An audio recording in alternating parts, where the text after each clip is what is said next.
ಮಕ್ಕಳ lunch ಬಾಕ್ಸಿಗಿರ್ಬೋದು, tiffin ಬಾಕ್ಸಿಗಿರ್ಬೋದು ಪರ್ಫೆಕ್ಟಾಗಿ match ಆಗುವಂತಹ ಒಂದು ಮಿಕ್ಸ್ಡ್ ವೆಜಿಟೇಬಲ್ ರೈಸ್ ಬಾತ್ನೊಂದಿಗೆ ಬಂದಿದ್ದೇನೆ.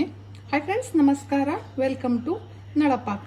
ತುಂಬ ಸುಲಭವಾಗಿ ಮಾಡ್ಕೊಳ್ಬಹುದಾದಂತಹ, ಜಾಸ್ತಿ ಮಸಾಲೆಗಳನ್ನು ಹಾಕಿ ಮಾಡಿರುವಂತಹ ರೈಸ್ ಬಾತ್ ಇದು. ಬನ್ನಿ ಇದನ್ನು ಹೇಗೆ ಮಾಡೋದು ಅಂತ ನೋಡೋಣ. ಈ ವೆಜಿಟೇಬಲ್ ಬಾತನ್ನು ಮಾಡೋದಕ್ಕೆ ಎಲ್ಲ ತರಕಾರಿಗಳನ್ನು ಹೆಚ್ಚಿಟ್ಕೊಂಡಿದ್ದೇನೆ. ಈಗ ಶುರು ಮಾಡೋಣ. ಒಂದು ತವಾವನ್ನು ಕಾಯೋಕೆ ಇಟ್ಕೊಂಡಿದ್ದೇನೆ. ಒಂದು 2 ಟೇಬಲ್ ಸ್ಪೂನಷ್ಟು ಎಣ್ಣೆಯನ್ನು ಹಾಕ್ಕೊಳ್ತೇನೆ. ಎಣ್ಣೆ ಬದಲಿಗೆ ನೀವು ಇಲ್ಲಿ ತುಪ್ಪವನ್ನು ಸಹ ಹಾಕ್ಕೊಳ್ಬಹುದು. ಹಾಗೆ ಇದಕ್ಕೆ ಒಂದು ಪಲಾವ್ ಎಲೆ, ಚಕ್ಕೆ ಹಾಗೆ ಏಲಕ್ಕಿಯನ್ನು ಹಾಕ್ಕೊಳ್ತೇನೆ.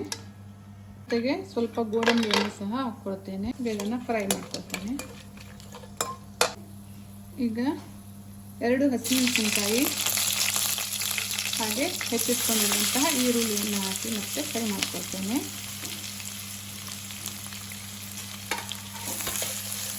ಈಗ ಈರುಳ್ಳಿ ಚೆನ್ನಾಗಿ ಫ್ರೈ ಆಗಿದೆ.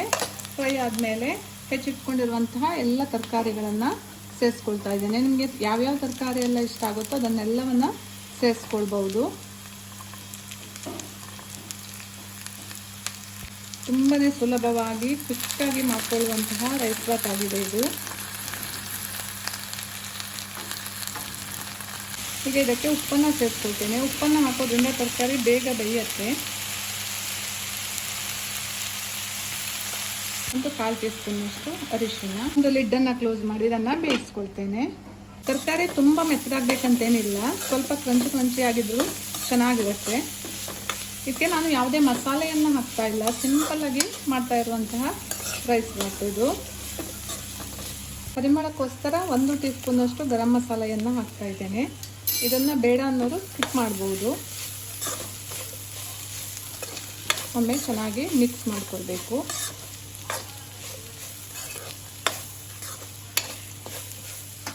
ನಾನು ಆಲ್ರೆಡಿ ಅನ್ನವನ್ನು ಮಾಡಿಟ್ಕೊಂಡಿದ್ದೇನೆ.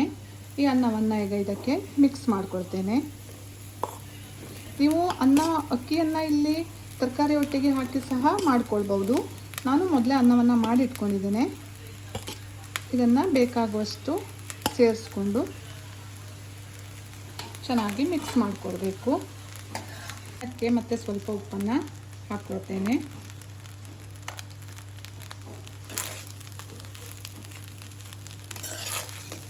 ಅನ್ನ ಸ್ವಲ್ಪ ಉದುರಾಗಿರಬೇಕು, ತುಂಬ ಮೆತ್ತಗಾಗಿರಬಾರ್ದು. ಮಕ್ಕಳೆಲ್ಲ ತರಕಾರಿಯನ್ನು ಹೆಚ್ಚಾಗಿ ತಿನ್ನಲ್ಲ, ಅವರಿಗೆ ಈ ಥರ ಮಾಡಿಕೊಟ್ರೆ ತುಂಬ ಇಷ್ಟಪಟ್ಟು ತಿಂತಾರೆ. ಖಂಡಿತ ಒಮ್ಮೆ ಟ್ರೈ ಮಾಡಿ ನೋಡಿ.